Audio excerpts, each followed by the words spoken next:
이혼 서류에 도장 찍어 지우는 두고 가. 남편의 차가운 목소리가 귓가를 때렸습니다. 5년 결혼 생활이 한순간에 무너지는 순간이었죠.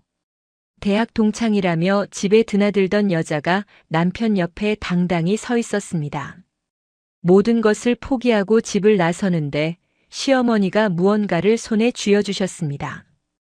택시 안에서 떨리는 손으로 봉투를 열었습니다. 그 안에 들어있던 것을 본 순간 눈물이 멈추지 않았죠. 시어머니가 5년간 몰래 준비해 오신 것은 과연 무엇이었을까요? 강태준의 목소리는 얼음장처럼 차가웠습니다. 서연이는 거실 탁자 위에 놓인 서류를 바라봤죠. 5년 전 결혼식장에서 자신의 손을 잡고 웃던 남자가 맞나 싶을 정도로 낯설었습니다. 옆에는 유진아가 서 있었습니다.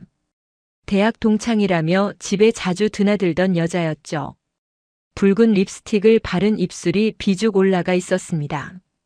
화장기 없는 서연이의 얼굴과 대조적이었죠. 연희야, 서류에 도장만 찍으면 돼. 빨리빨리. 시아버지 강병호가 팔짱을 낀 채 재촉했습니다. 담배 연기가 거실에 자욱했죠. 서연이는 손이 떨렸습니다. 서류를 집어들었지만 글자가 제대로 보이지 않았습니다. 한 달 전이었습니다. 강태준의 휴대폰에서 우연히 문자를 봤죠. 유진아와 주고받은 메시지들이었습니다. 짧은 문장들이 서연이의 결혼 생활을 산산조각 냈습니다. 따져 물었을 때 강태준은 변명조차 하지 않았습니다. 오히려 당당했죠. 당신이 재미없잖아. 애만 키우고 집에만 처박혀 있고. 유진아는 달라. 나랑 잘 통한다고. 6살 딸 지우를 키우느라 화장도 제대로 못하고 살았던 서연이가 잘못이라는 듯 말했습니다. 시어머니 박순자는 안방 문틈으로 이 광경을 지켜보고 있었습니다. 하지만 나서지 않았죠. 아들 강태준이 무서웠습니다. 어려서부터 성격이 포악했거든요. 시어머니한테도 함부로 대하는 아들이었습니다. 내일 아침까지 짐 싸서 나가. 지우는 두고 가고. 강태준의 말에 서연이의 심장이 멎는 줄 알았습니다. 딸을 두고 가라니 절대 안 되는 일이었죠. 제발 지우만은 데려가게 해줘. 내가 키울게. 서연이는 무릎을 꿇었습니다. 떨리는 목소리로 애원했죠. 유진아가 비웃는 소리가 들렸습니다. 그래, 데려가. 대신 위자료도 없고 양육비도 없어. 각 썼어. 강태준이 새 서류를 내밀었습니다. 서연이는 펜을 들었죠. 달리 방법이 없었습니다. 딸만 데려갈 수 있다면 뭐든 포기할 수 있었습니다. 서명을 마쳤습니다. 강태준이 서류를 확인하고는 고개를 끄덕였죠. 좋아. 내일 아침 9시까지 나가. 늦으면 지우도 못 데려가는 거야. 그날 밤 서연이는 잠을 이룰 수 없었습니다.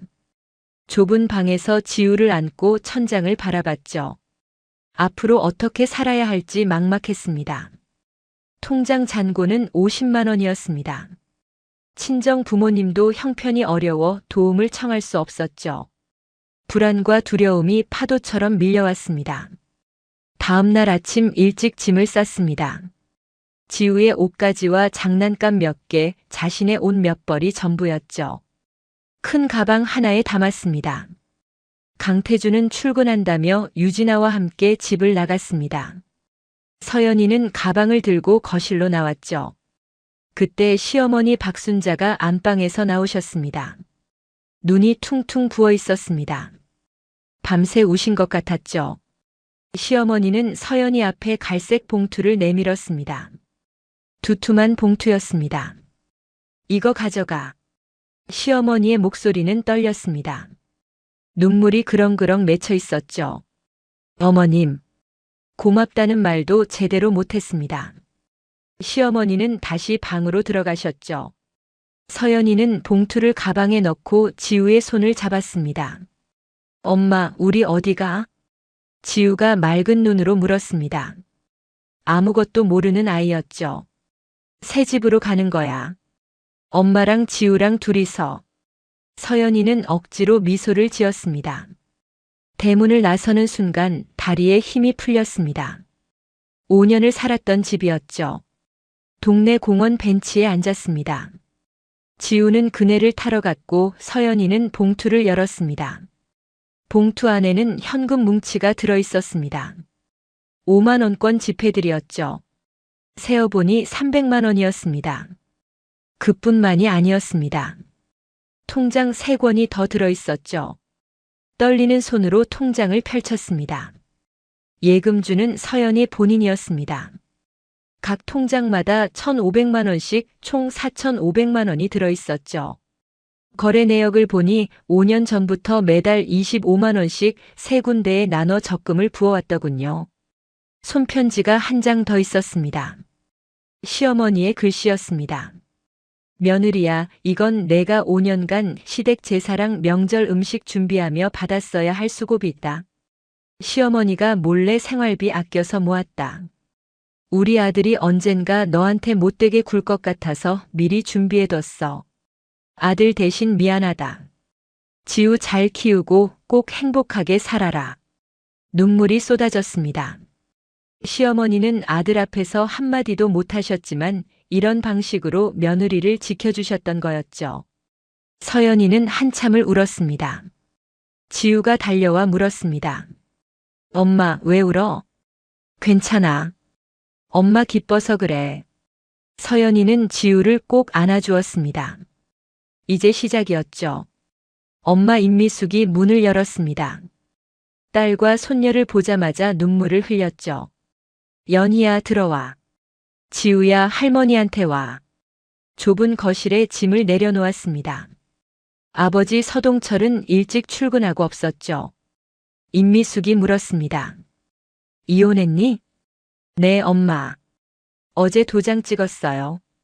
임미숙은 한숨을 쉬었습니다. 화는 내지 않았죠. 딸이 힘든 걸 알고 있었으니까요. 여기서 지내렴. 지우도 같이. 서연이는 고개를 저었습니다. 부모님 형편도 어려운 걸 알고 있었죠. 며칠만 있다가 나갈게요. 방 알아보고 나갈게요.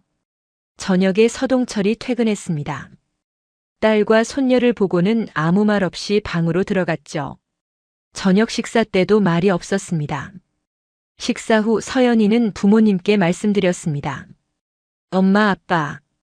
제가 돈이 좀 있어요. 방 얻어서 나갈게요. 임미숙이 놀란 표정으로 물었습니다. 무슨 돈이? 위자료 받았어? 아니요. 시어머니가 주신 돈이에요. 서연이는 봉투 이야기를 들려줬습니다.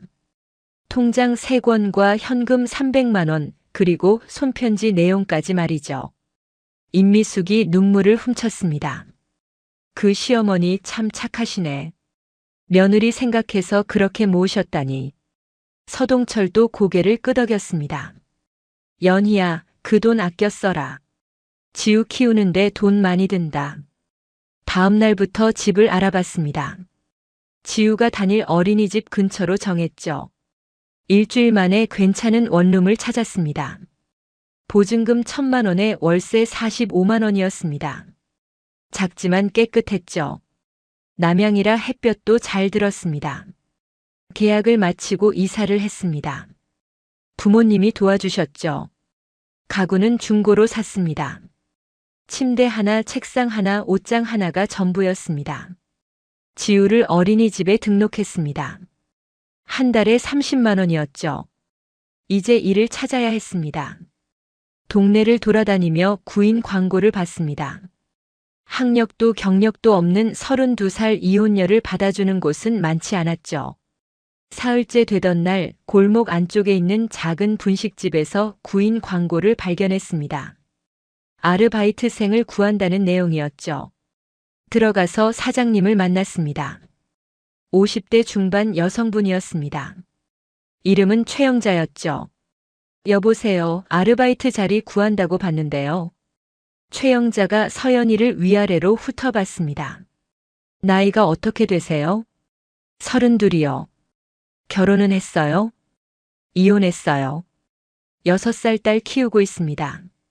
최영자는 잠시 생각하더니 고개를 끄덕였습니다. 그럼 오전 10시부터 오후 3시까지 할 수 있어요? 네, 가능합니다. 한 달에 180만 원 줄게요. 주말은 쉬고. 감사합니다, 사장님. 내일부터 나와요. 앞치마는 여기 있으니까. 서연이는 첫 출근을 했습니다. 주방에서 재료를 손질하고 홀에서 서빙을 했죠. 떡볶이, 김밥, 순대를 만드는 법을 배웠습니다. 손님이 몰리는 점심시간에는 정신이 없었습니다. 그래도 열심히 했죠. 퇴근 후에는 설거지를 하고 주방을 청소했습니다. 최영자가 말했습니다. 연희 씨, 일 잘하네요. 빠르고 꼼꼼해요. 감사합니다, 사장님. 첫 월급을 받았습니다. 180만 원이었죠. 손에 쥐어진 돈이 눈물겹게 고마웠습니다. 하지만 180만 원으로는 부족했습니다. 월세 45만 원, 어린이집 30만 원, 공과금 10만 원을 빼면 95만 원밖에 안 남았죠. 밤에 재택 CS 업무를 시작했습니다. 온라인 쇼핑몰 고객센터 일이었죠. 지우가 잠든 후 밤 10시부터 새벽 2시까지 일했습니다. 한 달에 80만 원을 더 벌 수 있었습니다. 이제 수입이 월 260만 원이었죠. 생활비를 쓰고 남은 돈은 무조건 저축했습니다. 시어머니가 주신 4,800만 원은 절대 손대지 않았습니다. 지우의 미래를 위한 돈이었으니까요. 분식집에서 일하며 많은 걸 배웠습니다. 최영자는 20년 경력의 베테랑이었죠. 떡볶이 양념 배합법, 김밥 재료 손질법, 순대 삶는 시간까지 하나하나 가르쳐줬습니다. 어느 날 최영자가 물었습니다. 연희 씨, 나중에 뭐 하고 싶어요? 저도 사장님처럼 가게 하나 차리고 싶어요. 그래요? 그럼 잘 배워두세요. 장사는 정직하게 하면 망하지 않아요. 서연이는 그 말을 가슴에 새겼습니다. 퇴근 후 집에서 공책에 그날 배운 것을 적었죠. 레시피, 재료비 계산법, 손님 응대 방법까지 빠짐없이 기록했습니다. 밤에는 재택 CS 업무를 했습니다. 피곤했지만 참았죠. 지우를 위해서였습니다. 지우는 어린이집에서 잘 적응했습니다. 친구들도 사귀고 그림도 그렸죠. 선생님이 칭찬했습니다. 지우 엄마, 지우가 참 착해요. 친구들도 잘 챙기고. 서연이는 뿌듯했습니다. 힘든 상황에서도 딸이 밝게 자라주니 고마웠죠. 1년이 지났습니다. 통장에 1,200만 원이 모였습니다. 시어머니가 주신 돈까지 합치면 6천만 원이었죠. 최영자가 서연이를 부르더니 말했습니다. 연희 씨, 이제 주방 일도 맡아볼래요? 월급 30만 원 올려줄게요. 네, 감사합니다. 서연이는 주방에서 직접 떡볶이와 김밥을 만들기 시작했습니다. 손님들이 맛있다고 칭찬했죠. 어느 날 단골 할머니가 말했습니다. 아가씨, 여기 떡볶이 맛있어. 자꾸 생각나. 감사합니다, 할머니. 서연이는 보람을 느꼈습니다. 누군가에게 맛있는 음식을 만들어주는 일이 좋았죠. 2년이 지났습니다. 통장에 2,400만 원이 모였습니다. 시어머니 돈까지 합치면 7,200만 원이었죠. 지우는 이제 초등학교 1학년이 됐습니다. 학교 앞 방과 후 교실에 맡겼습니다. 서연이는 계속 일했죠. 분식집에서 3년째 일하고 있었습니다. 이제는 최영자가 없어도 가게를 혼자 운영할 수 있었죠. 재료 발주부터 요리, 서빙, 마감까지 모든 걸 완벽하게 할 수 있었습니다. 통장 잔고는 3,600만 원이 됐습니다. 시어머니가 주신 4,800만 원까지 합치면 총 8,400만 원이었죠. 어느 날 최영자가 서연이를 불렀습니다. 표정이 심각했죠. 연희 씨 앉아요. 무슨 일이세요, 사장님? 최영자가 한숨을 쉬었습니다. 나 이제 그만두려고. 고향에 내려가서 쉬려고. 서연이는 놀랐습니다. 갑작스러운 소식이었죠. 왜요? 장사 잘 되는데. 나이가 나이니까. 허리도 아프고. 시골에 남편 혼자 있어서 내려가야 해. 언제 그만두실 건데요? 다음 달 말까지. 그런데 연희 씨한테 부탁이 있어. 최영자가 서연이를 똑바로 봤습니다. 이 가게 인수해요. 연희 씨가 하면 잘할 것 같아요. 서연이의 가슴이 두근거렸습니다. 꿈꾸던 순간이었죠. 하지만 걱정도 됐습니다. 돈이 얼마나 필요해요? 권리금은 안 받을게. 시설비만 2천만 원만 주면 돼. 나머지는 연희 씨가 알아서 해. 정말요? 권리금 안 받으셔도 돼요? 최영자가 미소 지었습니다. 3년 동안 정말 열심히 일했잖아. 내가 고마워. 그리고 연희 씨 사정도 아니까. 잘 됐으면 좋겠어. 눈물이 날 뻔했습니다. 서연이는 고개를 숙여 인사했죠. 감사합니다, 사장님. 꼭 성공해서 은혜 갚을게요. 그날 밤 집에 돌아와 계산을 해봤습니다. 시설비 2천만 원, 인테리어 보수 500만 원, 재료비 500만 원, 운영자금 1천만 원이 필요했죠. 총 4천만 원이었습니다. 통장에 있는 3,600만 원으로는 부족했습니다. 은행 대출을 알아봐야 했죠. 다음 날 은행에 갔습니다. 대출 상담을 받았죠. 신용등급이 괜찮았고 분식집 3년 경력도 인정받았습니다. 4천만 원 대출이 승인됐습니다. 이자는 연 4.5%였죠. 월 상환금은 80만 원 정도였습니다. 계약을 진행했습니다. 최영자에게 2천만 원을 드렸죠. 최영자는 서류를 넘겨주며 말했습니다. 연희 씨 힘내요. 정직하게 하면 잘 될 거예요. 네, 사장님. 정말 감사합니다. 인수를 마쳤습니다. 이제 서연의 본인의 가게였죠. 상호를 바꿨습니다. 지훈의 분식으로 정했습니다. 딸 이름을 건 첫 가게였죠. 인테리어를 조금 손봤습니다. 벽지를 밝은 색으로 바꾸고 테이블을 새로 샀습니다. 주방 기구도 깨끗하게 정리했죠. 개업 준비를 했습니다. 메뉴판을 새로 만들었죠. 기존 메뉴에 프리미엄 떡볶이를 추가했습니다. 모짜렐라 치즈를 듬뿍 넣은 떡볶이였죠. 재료도 업그레이드했습니다. 떡은 쫄깃한 가래떡으로, 어묵은 프리미엄 제품으로 바꿨습니다.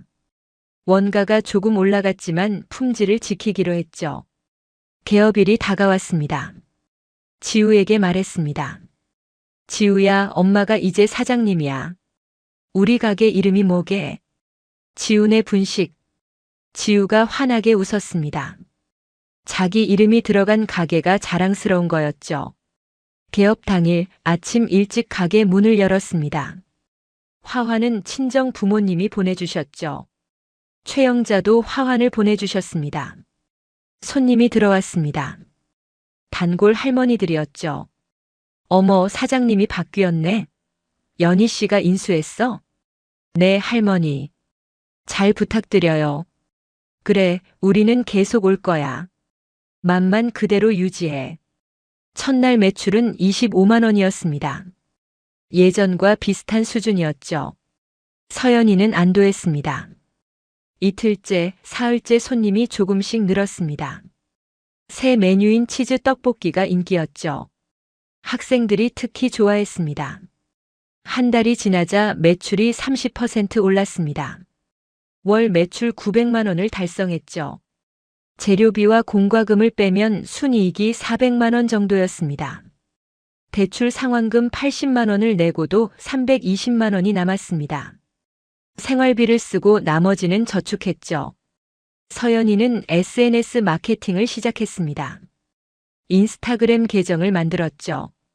가게 사진과 음식 사진을 올렸습니다. 워킹맘의 진심 담은 분식집이라는 문구를 넣었습니다. 이혼 후 딸과 함께 살며 가게를 운영한다는 스토리를 간략하게 적었죠. 반응이 왔습니다. 팔로워가 조금씩 늘었죠. 젊은 손님들이 인스타그램을 보고 찾아왔습니다. 여기 인스타에서 봤어요. 사장님 스토리 감동적이더라고요. 감사합니다. 맛있게 드세요. 입소문이 퍼졌습니다. 한 유튜버가 가게를 방문해 영상을 찍었죠. 워킹맘 사장님의 따뜻한 분식집이라는 제목으로 올렸습니다. 조회수가 10만을 넘었습니다. 댓글도 수백 개 달렸죠. 응원합니다. 꼭 성공하세요. 딸이랑 행복하게 사세요. 떡볶이 진짜 맛있어 보여요. 꼭 가볼게요. 손님이 폭발적으로 늘었습니다. 점심시간에는 줄을 서서 기다려야 했죠. 서연이는 주방에서 정신없이 떡볶이를 끓였습니다. 지우도 가끔 가게에 왔습니다. 학교 끝나고 방과 후 교실 대신 가게로 오는 날이 있었죠. 구석에 앉아 숙제를 하며 엄마를 기다렸습니다. 손님들이 지우를 예뻐했습니다. 사장님 딸이에요? 참 예쁘네요. 네, 감사합니다. 6개월이 지났습니다. 월 매출이 1,200만 원을 넘어섰죠. 순이익도 500만 원 이상이었습니다. 통장에 돈이 조금씩 쌓였습니다. 대출을 갚고 생활비를 쓰고도 매달 200만 원씩 저축할 수 있었죠. 1년이 지났습니다. 지훈의 분식은 이제 동네에서 유명한 가게가 됐습니다. SNS 팔로워도 5,000명을 넘었죠. 서연이는 2호점을 꿈꿨습니다. 하지만 서두르지 않았죠. 1호점을 안정적으로 운영하는 게 먼저였으니까요. 지훈의 분식은 안정적으로 운영되고 있었습니다. 월 매출 1,500만 원에 순이익 600만 원 정도였죠. 대출도 절반 이상 갚았습니다. 통장 잔고는 1억 원을 넘어섰습니다. 시어머니가 주신 4,800만 원은 여전히 손대지 않고 있었죠. 따로 관리하고 있었습니다. 어느 날 단골 손님이 말했습니다. 사장님, 여기 2호점 안내요? 우리 동네에도 하나 있으면 좋겠는데. 아직은 힘들 것 같아요. 혼자 운영하는 거라. 직원 뽑으면 되잖아요. 사장님 실력이면 충분히 할 수 있어요. 서연이는 고민했습니다. 2호점을 내는 건 꿈이었지만 리스크도 컸죠. 그해 가을 SNS를 통해 연락이 왔습니다. 한 프랜차이즈 업체에서 제휴를 제안했죠. 지훈의 분식을 프랜차이즈로 확장하고 싶다는 내용이었습니다. 로열티와 수익 배분 조건도 괜찮았죠. 하지만 서연이는 거절했습니다. 프랜차이즈보다는 직영으로 천천히 확장하고 싶었거든요. 대신 2호점을 내기로 결심했습니다. 지우와 상의했죠. 지우야, 엄마가 가게 하나 더 낼까 하는데 어때? 좋아요, 엄마. 지훈의 분식이 2개 되는 거예요? 응, 맞아. 그럼 엄마가 더 바빠질 수도 있어. 괜찮아요. 지우 혼자서도 잘할 수 있어요. 지우는 이제 10살이었습니다. 씩씩하게 자라고 있었죠. 적당한 자리를 알아봤습니다. 대학가 근처로 정했죠. 학생들이 많은 곳이었습니다. 보증금 5천만 원에 월세 150만 원이었습니다. 인테리어와 시설 비용까지 합치면 총 8천만 원이 필요했죠. 통장에서 8천만 원을 빼냈습니다. 시어머니 돈은 여전히 손대지 않았죠. 언젠가 정말 필요할 때를 위해 남겨두기로 했습니다. 2호점 계약을 마쳤습니다. 인테리어를 시작했죠. 1호점과 비슷한 콘셉트로 꾸몄습니다. 직원을 구했습니다. 25살 대학생 김민지를 채용했죠. 성실하고 밝은 친구였습니다. 민지야, 이 일 처음이지? 괜찮아. 내가 다 가르쳐 줄게. 네, 사장님. 열심히 배울게요. 한 달 동안 교육을 시켰습니다. 떡볶이 끓이는 법, 김밥 마는 법, 손님 응대법까지 모든 걸 가르쳤죠. 2호점 개업일이 왔습니다. 화환이 여러 개 들어왔죠. 1호점 단골 손님들이 보내준 것이었습니다. 개업 첫날 매출은 40만 원이었습니다. 생각보다 괜찮았죠. 대학생들이 많이 찾아왔습니다. 서연이는 오전에 1호점을 운영하고 오후에 2호점을 관리했습니다. 바쁜 일상이었지만 행복했죠. 3개월이 지나자 2호점도 안정화됐습니다. 월 매출 1,000만 원을 달성했죠. 김민지가 잘 운영해줬습니다. 1년 후 서연이는 3호점을 냈습니다. 이번에는 주택가 근처였죠. 주부 고객들을 타겟으로 했습니다. 3호점에는 30살 주부 이수진을 채용했습니다. 아이 둘을 키우는 워킹맘이었죠. 수진 씨, 저도 워킹맘이에요. 서로 도우면서 일해요. 네, 사장님. 감사합니다. 3호점도 성공적으로 자리 잡았습니다. 주부 손님들이 단골이 됐죠. 서연이는 이제 세계 매장의 대표였습니다. 월 총 매출은 4천만 원, 순이익은 1,500만 원 정도였죠. 하지만 서연이는 교만하지 않았습니다. 늘 겸손했죠. 시어머니의 은혜를 잊지 않았습니다. 가끔 시어머니 박순자가 생각났습니다. 어떻게 지내실까 궁금했죠. 연락을 하고 싶었지만 번호를 몰랐습니다. 시댁과는 완전히 연락이 끊긴 상태였습니다. 전 남편 강태준이 어떻게 사는지도 몰랐죠. 어느 날 지우가 물었습니다. 엄마, 할머니는 어디 계세요? 아빠 쪽 할머니요. 서연이는 잠시 말을 멈췄습니다. 할머니. 아마 잘 계실 거야. 할머니 보고 싶어요. 예전에 할머니가 엄마한테 준 돈 이야기 들었어요. 지우가 언제 그 이야기를 들었는지 몰랐습니다. 아마 친정 할머니한테 들었나 봤죠. 할머니는 정말 좋은 분이셨어. 엄마도 보고 싶어. 그럼 찾아뵈면 안 돼요? 서연이는 고개를 저었습니다. 연락처를 몰라서. 나중에 기회가 되면 찾아뵐게. 지우는 아쉬운 표정을 지었습니다. 그해 겨울이었습니다. 서연이는 새로운 메뉴를 개발하고 있었죠. 할머니 손맛 떡볶이를 만들고 싶었습니다. 시어머니가 만들어주던 떡볶이 맛이 생각났습니다. 5년 전 명절 때마다 시어머니가 만들어주신 떡볶이였죠. 레시피를 기억해내려 애썼습니다. 고춧가루의 양, 설탕과 물엿의 비율, 마늘과 양파의 양까지 하나하나 떠올렸죠. 몇 번의 시행착오 끝에 비슷한 맛을 재현했습니다. 단골 할머니들에게 시식을 부탁했죠. 이거 옛날 맛이 나네. 엄마가 해주시던 떡볶이 같아. 서연이는 뿌듯했습니다. 시어머니에 대한 그리움을 담은 메뉴였죠. 지훈의 분식은 이제 5호점까지 확장됐습니다. 서울과 경기도 곳곳에 매장이 있었죠. 월 총 매출은 1억 원을 넘어섰습니다. 서연이는 작은 사무실도 얻었습니다. 직원 관리와 재료 발주를 총괄하는 곳이었죠. 매장 책임자들과 주 1회 회의를 했습니다. 하지만 서연이는 여전히 1호점을 직접 운영했습니다. 주방에 서서 떡볶이를 끓이고 김밥을 말았죠.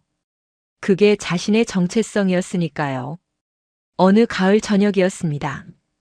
1호점 마감을 하고 있었죠. 밖에서 쓰레기통을 뒤지는 소리가 들렸습니다. 창밖을 내다봤습니다. 허리가 굽은 노인이 쓰레기통에서 뭔가를 꺼내고 있었죠. 서연이는 가슴이 아팠습니다. 추운 날씨에 노인이 쓰레기를 뒤지다니 안타까웠습니다.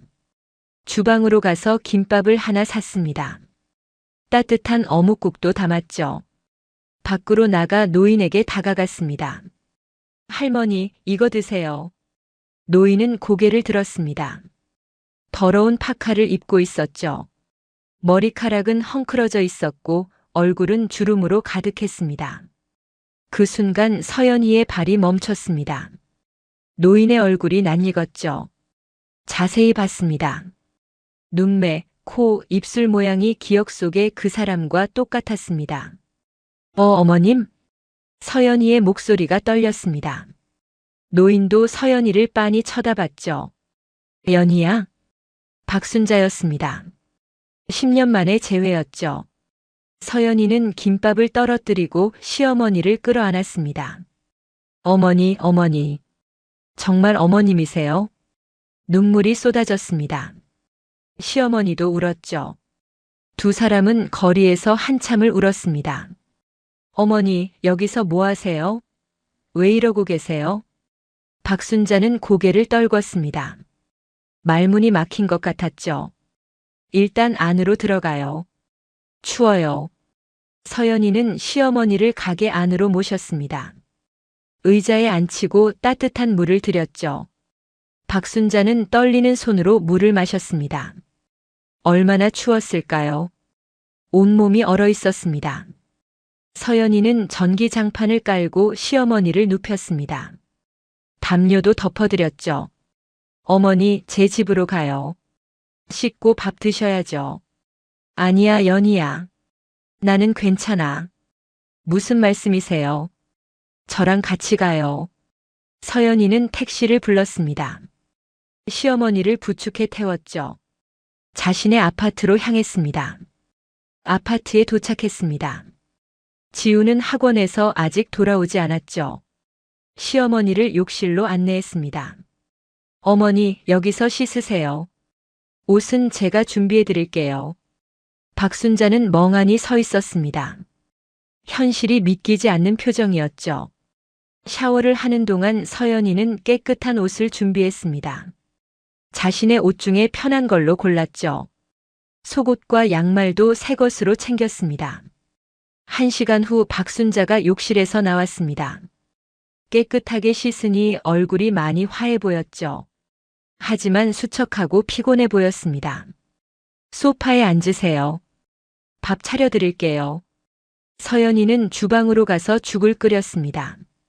소화가 잘 되는 흰죽이었죠.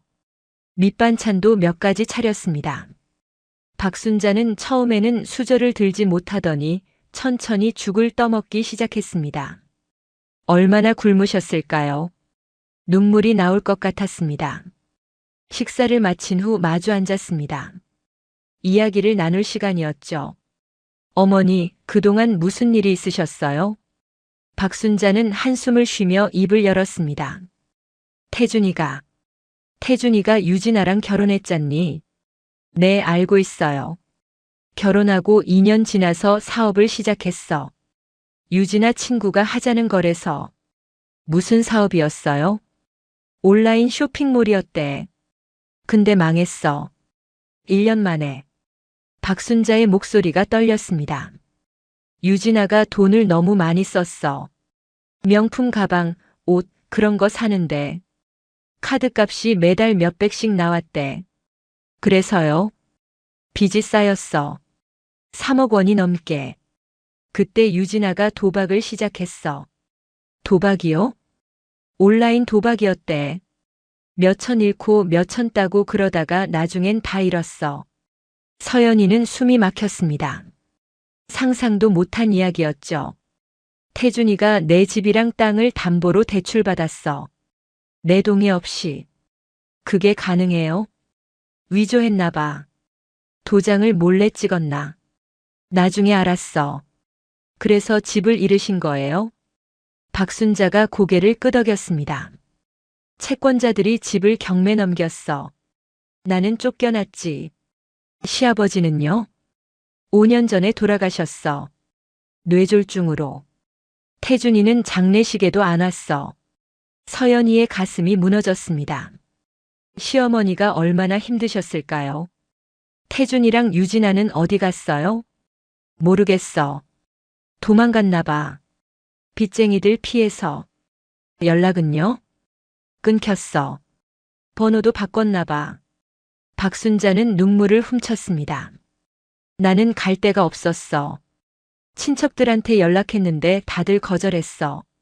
태준이 빚 때문에. 그래서 거리에서 지내신 거예요? 응. 1년 됐어. 공원에서 자고 쓰레기통 뒤지고. 서연이는 더 이상 참을 수 없었습니다. 울음이 터져 나왔죠. 어머니, 왜 저한테 연락 안 하셨어요? 내 번호를 몰랐어. 그리고 미안해서. 뭐가 미안하세요? 태준이가 너한테 못되게 굴었잖아. 내가 못 말렸어. 얼굴 보기 창피했어. 서연이는 시어머니의 손을 잡았습니다. 어머니, 저는 어머님 덕분에 여기까지 왔어요. 어머니가 주신 그 돈으로 제가 다시 시작할 수 있었어요. 박순자가 놀란 표정으로 물었습니다. 그 돈으로 뭐 했어? 분식집 시작했어요. 지금은 5개 매장 운영하고 있어요. 정말? 네. 다 어머니 덕분이에요. 박순자는 서연이를 끌어안았습니다. 두 사람은 또 한참을 울었죠. 다음 날 아침 지우가 학교 가기 전에 할머니를 봤습니다. 할머니. 지우는 박순자를 알아봤습니다. 어렸을 때 본 기억이 희미하게 남아 있었죠. 지우야, 많이 컸구나. 박순자가 지우를 안았습니다. 손녀를 10년 만에 만난 거였죠. 할머니, 어디 계셨어요? 엄마가 보고 싶어 하셨어요. 미안해, 지우야. 할머니가 못 와서. 지우는 학교에 갔고 서연이는 시어머니와 단둘이 남았습니다. 어머니, 오늘 병원 가요. 건강검진 받으셔야죠. 아니야, 괜찮아. 안 괜찮아요. 제발 검진 받으세요. 서연이는 시어머니를 병원에 모셨습니다. 종합검진을 예약했죠. 검사 결과가 나왔습니다. 영양실조, 관절염, 당뇨 초기 증상이 있었습니다. 다행히 큰 병은 없었죠. 의사가 말했습니다. 영양 상태가 안 좋아요. 제대로 드셔야 합니다. 약도 처방해 드릴게요. 네, 감사합니다. 서연이는 약을 받고 시어머니와 함께 집으로 돌아왔습니다. 박순자는 약봉지를 손에 든 채 멍하니 앉아 있었죠. 어머니, 앞으로 제 집에서 사세요. 혼자 계시면 안 돼요. 박순자가 고개를 저었습니다. 안 돼, 연희야. 나는 괜찮아. 너한테 짐이 될 수 없어. 무슨 말씀이세요? 어머니가 10년 전에 저를 살려주셨잖아요. 이제 제가 모실 차례예요. 박순자의 눈에 눈물이 맺혔습니다. 미안해. 태준이 때문에 너한테 이런 고생을. 서연이는 시어머니의 손을 꼭 잡았습니다. 어머니 잘못 아니에요. 제발 저랑 같이 계세요. 그날부터 박순자는 서연이의 집에서 지내기 시작했습니다. 작은 방 하나를 시어머니 방으로 꾸몄죠. 지우는 할머니가 함께 산다는 사실이 너무 좋았습니다. 할머니, 내일 학교 끝나면 같이 공원 갈래요? 그래, 지우야. 할머니가 같이 갈게. 박순자는 손녀와 함께 있을 때 가장 행복한 표정을 지었습니다. 며칠 후 서연이는 강태준과 유진아의 행적을 알아보기로 했습니다. 사설 탐정을 고용했죠. 전 남편이 어디 사는지 뭐 하는지 알아봐 주세요. 일주일 후 탐정에게서 보고서가 도착했습니다. 내용을 읽는 순간 한숨이 나왔습니다. 강태준은 지방 소도시의 한 공사판에서 일용직으로 일하고 있었습니다. 하루 벌어 하루 먹고 사는 생활이었죠. 유진아는 유흥업소에서 일하고 있었습니다. 두 사람은 이미 헤어진 상태였죠. 빚 때문에 매일 싸우다가 갈라섰다고 했습니다. 탐정 보고서 마지막 줄에는 이렇게 적혀 있었습니다. 두 사람 모두 현재 극심한 생활고에 시달리고 있으며 채권자들의 추심을 피해 자주 거처를 옮기는 중입니다. 서연이는 보고서를 덮었습니다. 복수하고 싶은 마음이 전혀 없었습니다. 그저 안타까울 뿐이었죠. 어머니, 태준이 상황 알아봤어요. 박순자가 긴장한 표정으로 물었습니다. 어떻게 지내던? 힘들게 사는 것 같아요. 유진아랑도 헤어졌대요. 박순자는 한숨을 길게 내쉬었습니다. 그래도 내 아들인데. 마음이 아프네. 어머니 마음 이해해요. 하지만 어머니가 먼저예요. 건강부터 회복하셔야죠. 그날 저녁 지우가 학교에서 돌아왔습니다. 할머니와 엄마가 함께 있는 모습을 보며 환하게 웃었죠. 엄마, 오늘 학교에서 할머니 자랑했어. 우리 할머니가 엄마 도와줘서 분식집 시작했다고. 그래? 선생님이 뭐래? 선생님이 할머니 멋있다고 했어요. 친구들도 다 부러워했어. 박순자가 지우를 안아주었습니다. 지우야, 할머니가 정말 고맙다. 한 달이 지났습니다. 박순자는 규칙적인 식사와 약 복용으로 건강이 많이 좋아졌습니다. 얼굴에 생기가 돌기 시작했죠. 어느 날 박순자가 서연이에게 말했습니다.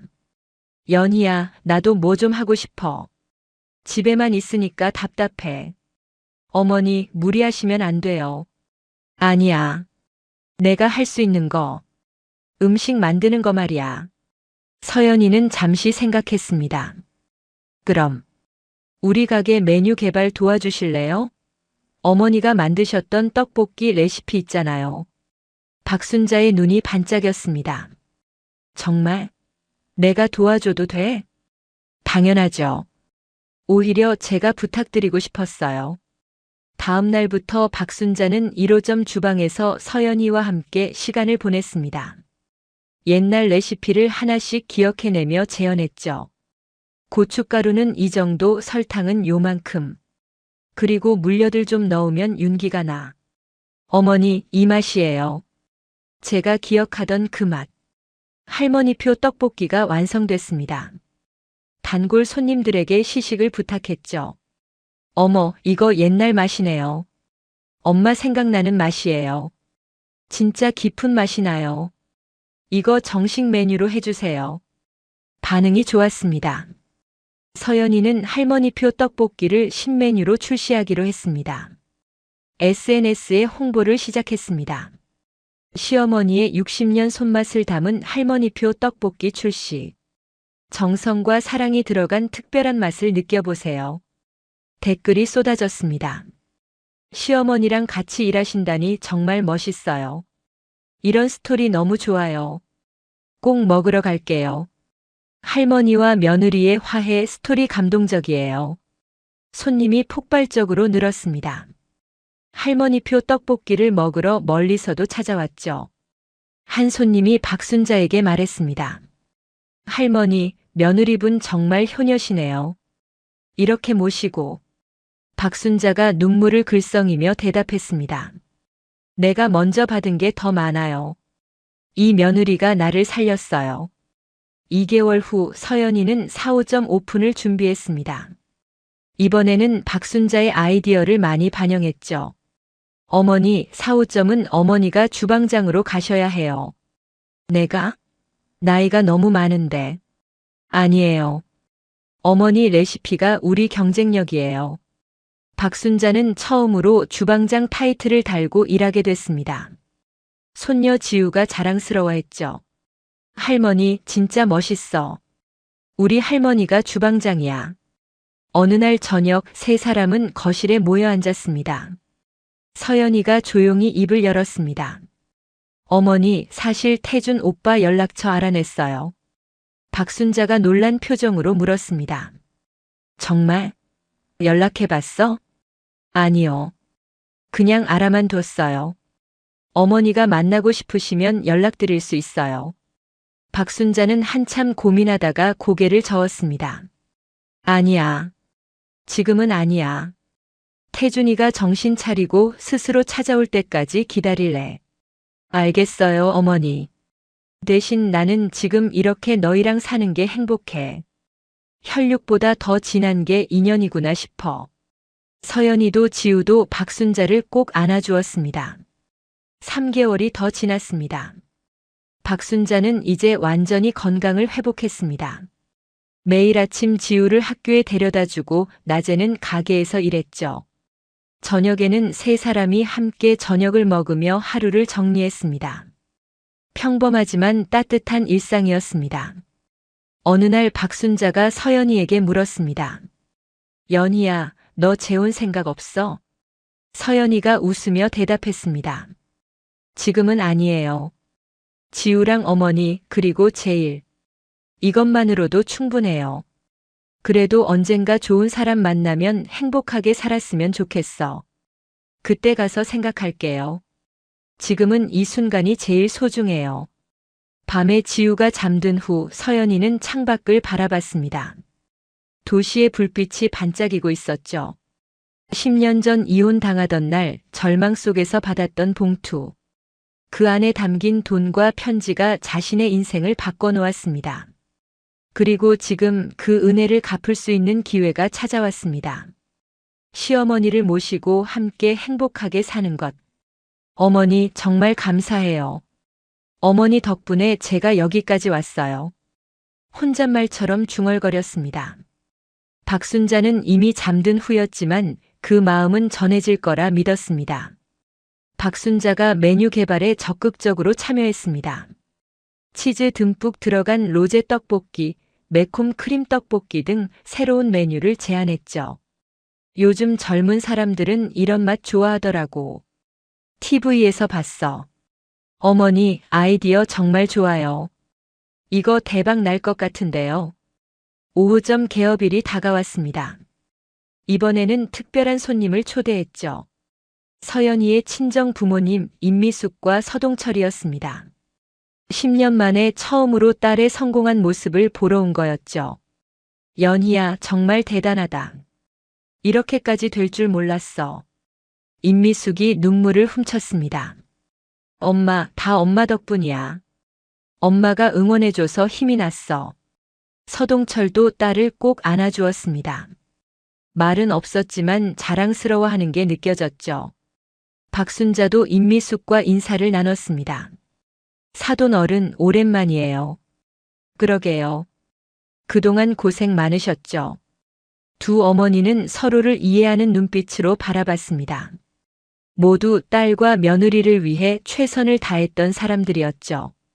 개업식이 성대하게 열렸습니다. 화환이 가게 앞에 줄지어 놓였죠. 단골 손님들, 직원들, 가족들이 모두 모였습니다. 서연이가 마이크를 잡고 짧은 인사말을 했습니다. 오늘 오호점을 열 수 있게 된 건 10년 전 한 분의 선의 덕분입니다. 절망 속에서 저를 일으켜 세운 분. 바로 여기 계신 시어머니입니다. 박순자를 바라보며 고개를 숙였습니다. 어머니, 정말 감사합니다. 어머니가 주신 용기로 여기까지 왔습니다. 박수가 터져 나왔습니다. 박순자도 눈물을 훔쳤죠. 첫날 매출은 기대 이상이었습니다. 젊은 손님들이 줄을 서서 기다렸죠. 한 손님이 SNS에 후기를 남겼습니다. 할머니와 며느리가 함께 운영하는 분식집.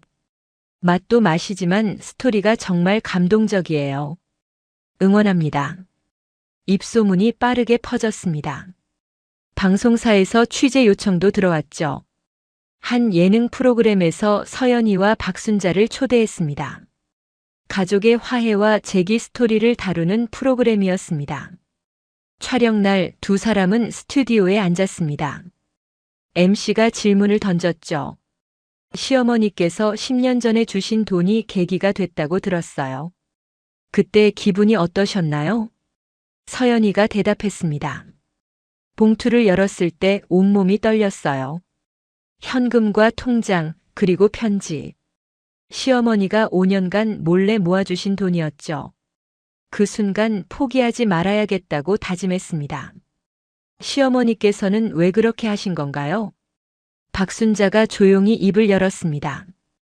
아들이 언젠가 며느리를 힘들게 할 것 같았어요. 그래서 미리 준비했죠. 며느리가 다시 일어설 수 있게. MC와 관객들이 모두 숙연해졌습니다. 방송이 나간 후 반응이 폭발적이었습니다. 포털 사이트 실시간 검색어에 올랐죠. 댓글이 수천 개 달렸습니다. 시어머니와 며느리 관계 정말 아름답네요. 이런 스토리 보면 희망이 생겨요. 꼭 성공하셨으면 좋겠어요. 그날 이후 지훈의 분식은 전국적으로 유명해졌습니다. 프랜차이즈 제안도 다시 들어왔지만 서연이는 거절했습니다. 저희는 직영으로 천천히 가려고요. 품질을 지키는 게 우선이니까요. 한편 강태준에게서 연락이 왔습니다. 탐정을 통해 서연이의 성공 소식을 들은 모양이었죠. 문자 메시지였습니다. 연희야, 나야. 오랜만이다. 내가 잘 되고 있다는 소식 들었어. 만나서 얘기 좀 하자. 서연이는 문자를 읽고 한참 고민했습니다. 박순자에게 보여줬죠. 어머니, 태준 오빠한테 연락 왔어요. 박순자가 문자를 읽고는 한숨을 쉬었습니다. 만나고 싶니? 잘 모르겠어요. 어머니 의견이 궁금해요. 내 생각에는 한번 만나봐. 태준이가 뭐하고 사는지 직접 보는 것도 나쁘지 않을 것 같아. 서연이는 답장을 보냈습니다. 1호점으로 와. 내일 오후 3시. 다음 날 오후 강태준이 가게 앞에 나타났습니다. 10년 전과는 완전히 다른 모습이었죠. 수척한 얼굴, 낡은 옷, 구부정한 자세. 한때 당당하던 모습은 온데간데 없었습니다. 가게 안으로 들어서는 강태준을 보며 서연이는 복잡한 심정이 들었습니다. 앉아. 짧게 말했습니다. 강태준은 조심스럽게 자리에 앉았죠. 떡볶이 먹을래? 응, 고마워. 서연이가 직접 떡볶이를 끓여서 내왔습니다. 강태준은 한참 동안 수저를 들지 못하다가 천천히 먹기 시작했습니다. 한참 후 강태준이 입을 열었습니다. 연희야, 미안해. 정말 미안해. 서연이는 대답하지 않고 그를 바라봤습니다. 내가 너무 못됐어. 너한테 한 짓들. 변명할 수 없어. 지금 와서 사과해서 뭐가 달라지는데. 알아. 나도 알아. 그래도 꼭 한번 말하고 싶었어. 강태준의 눈에 눈물이 맺혔습니다. 너 정말 대단해. 이렇게까지 성공할 줄 몰랐어. 나는 다 망쳤어. 서연이는 차가운 표정으로 말했습니다. 당신이 망친 건 당신 인생이야. 나는 내 인생 내가 만들었어. 어머니 덕분에. 어머니는 어떻게 지내셔? 나랑 같이 살아. 건강하게 지내셔. 강태준이 고개를 떨궜습니다. 어머니 한번 뵐 수 있을까? 어머니께 물어볼게. 원하시면 만나게 해줄게. 그날 저녁 박순자에게 물었습니다. 어머니, 태준 오빠가 어머니 만나고 싶대요. 박순자는 잠시 생각하다가 고개를 저었습니다. 아직은 아니야. 태준이가 정말 반성하고 스스로 제대로 된 삶을 살 때까지 기다릴래. 알겠어요, 어머니. 강태준에게 문자를 보냈습니다. 어머니가 아직은 만나고 싶지 않으시대. 당신이 제대로 살 때까지 기다리신대. 답장은 오지 않았습니다. 한 달 후 탐정에게서 연락이 왔습니다. 강태준 씨가 지방으로 내려갔습니다. 제대로 된 일자리를 구한 것 같습니다. 서연이는 안도의 한숨을 쉬었습니다. 복수할 생각은 없었지만 그가 제대로 살기를 바랐죠. 그해 겨울 지훈의 분식은 6호점까지 확장했습니다. 박순자는 여전히 주방에서 일하며 레시피를 개발했죠. 어느 눈 내리는 날 세 사람은 창밖을 바라보며 앉아 있었습니다. 지우가 말했습니다. 엄마, 할머니, 우리 정말 행복하지? 서연이와 박순자가 동시에 대답했습니다. 응, 정말 행복해. 눈발이 창밖에서 소복이 쌓이고 있었습니다. 마치 과거의 아픔을 덮어주는 것처럼.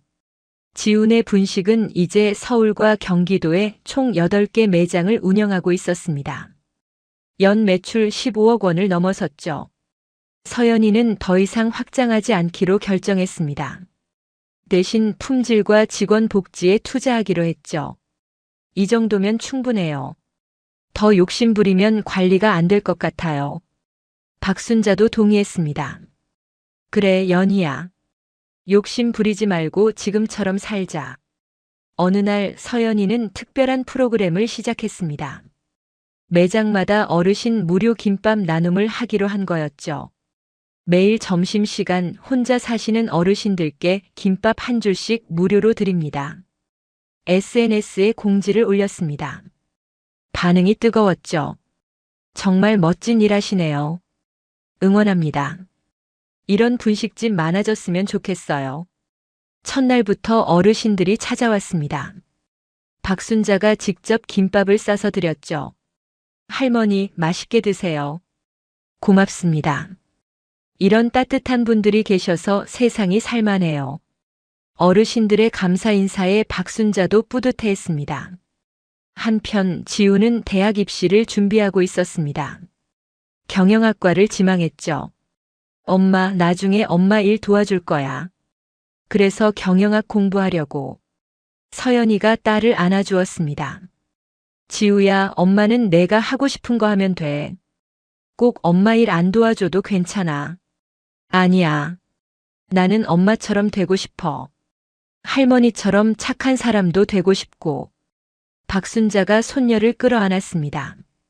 지우야, 넌 이미 충분히 착해.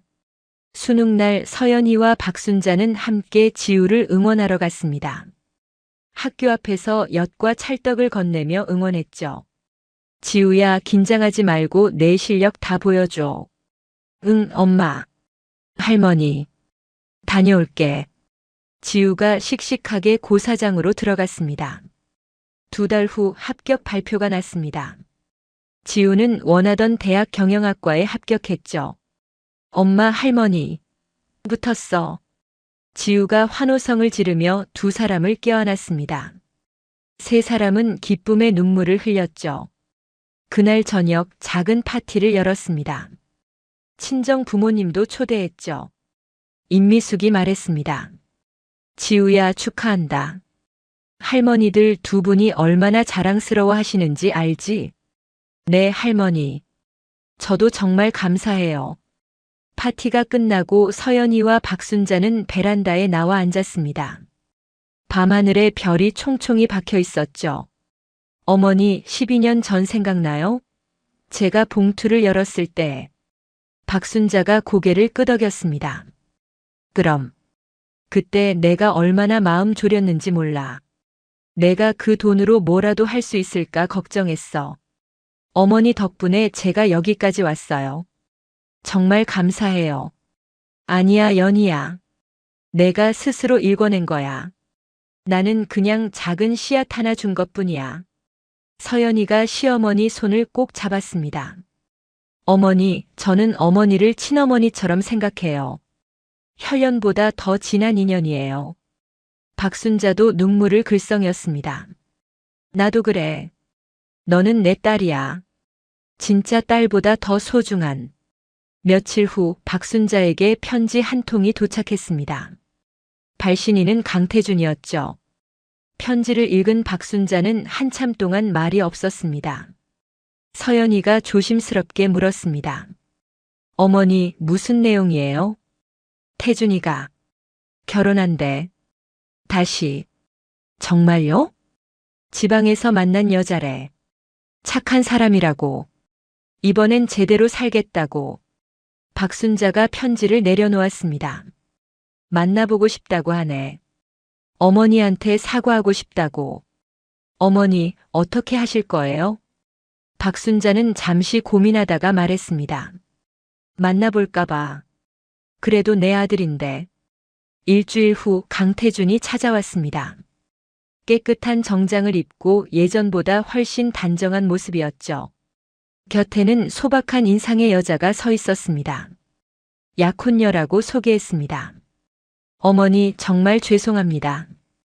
강태준이 박순자 앞에 무릎을 꿇었습니다. 눈물을 흘리며 사과했죠.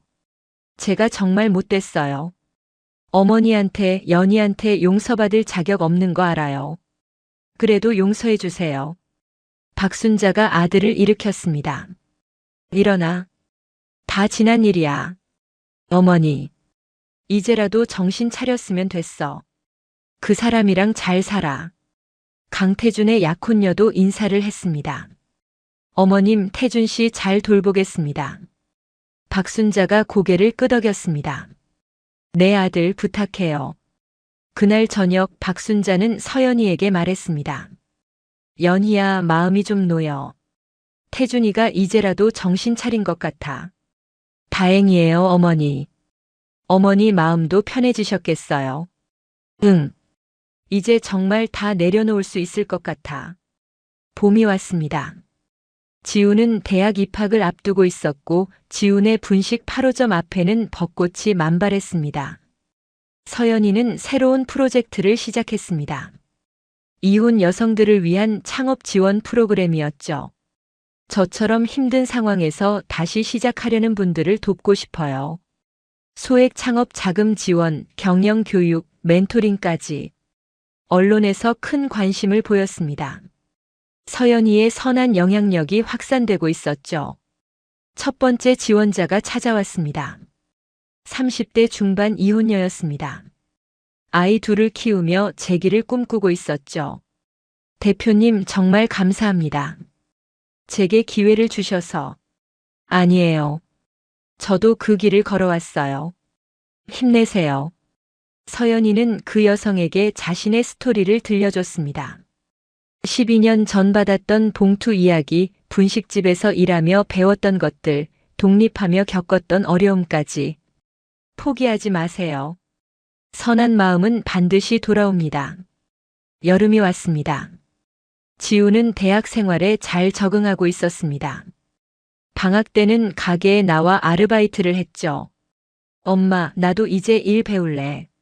나중에 진짜 도와줄 거니까. 서연이와 박순자가 지우를 가르쳤습니다. 떡볶이 끓이는 법, 김밥 마는 법, 손님 응대하는 법까지. 지우는 금방 배웠습니다. 손님들이 칭찬했죠. 사장님 딸이에요? 정말 잘하네요. 어느 가을 저녁 1호점 마감 후 세 사람은 테이블에 둘러앉았습니다. 서연이가 말했습니다. 우리 내년에 어머니 칠순 잔치 크게 하자. 박순자가 손사래를 쳤습니다. 아이고 뭘 그런 걸. 조용히 지내면 되지. 안 돼요 할머니. 해야 돼요. 할머니 칠순은 특별한 날이잖아요. 지우가 거들었습니다. 그래 어머니. 제대로 축하해 드려야죠. 결국 박순자가 웃으며 고개를 끄덕였습니다. 그래 알았어. 너희가 그렇게까지 하고 싶다면. 그날 밤 집으로 돌아가는 차 안에서 지우가 말했습니다. 엄마 할머니. 우리 진짜 가족이지? 서연이와 박순자가 동시에 대답했습니다. 당연하지. 우리는 진짜 가족이야. 창밖으로 가로등 불빛이 흘러갔습니다. 세 사람의 얼굴에는 평화로운 미소가 걸려 있었죠. 집에 도착해 거실에 앉았습니다. 박순자가 서연이에게 말했습니다. 연희야, 12년 전 내가 준 봉투 후회한 적 없어? 서연이가 고개를 저었습니다. 한 번도 없어요. 그 봉투가 제 인생을 바꿨어요. 어머니가 심어주신 씨앗이 이렇게 자랐어요. 씨앗을 심은 건 내가 맞아. 하지만 키운 건 너야 연희야. 지우가 두 사람 사이에 앉으며 말했습니다. 엄마도 대단하고 할머니도 대단해. 나도 나중에 두 분처럼 될 거야. 세 사람은 서로를 껴안았습니다. 오랜 시간 쌓아온 사랑과 신뢰가 느껴졌죠.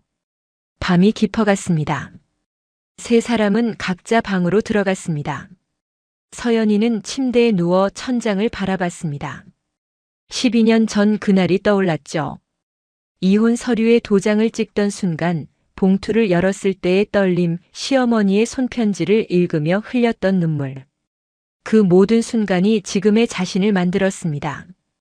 선한 마음은 돌고 돌아 반드시 돌아온다. 시어머니가 해주신 말이 귓가에 맴돌았습니다. 그 말은 진실이었습니다. 박순자가 심어준 선의가 12년 후 100배로 돌아와 두 사람을 하나로 묶어주었으니까요. 눈을 감았습니다. 평온한 잠이 찾아왔습니다. 꿈속에서 서연이는 미소 지었습니다. 행복한 꿈이었죠.